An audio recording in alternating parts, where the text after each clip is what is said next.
thim na siat lo na awanga harsan na che sang kan mi ten tu na hen India ram ringo ta po an tok meka chu tiang taka atul mek lai chuan chan chin tha sil ero chu a har tul thung se ni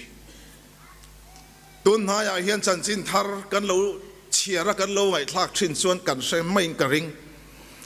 India rama muntam taka Christian ten kan rong bol na Christian rong bol na pol tam tak chu FCRA kan ti mai foreign contribution foreign na changa chan pui na don thei na kha anti top sak zoi baya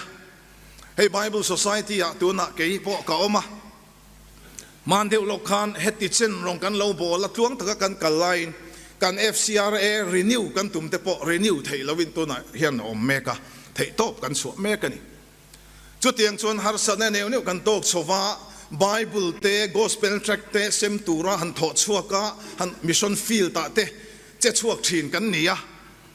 chu tiang te po han ti kan tuma mission field dama kan missionary chen khat kan ro na ngoi te u kholaya heti asem hum zong chuan helai kan om na chuan arem to lo a thei to lo ti te alo ni chhozela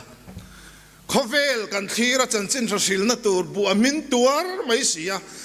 sing angai to bok sia lali suan helaya thu soi hi atakin to na hena thleng me kani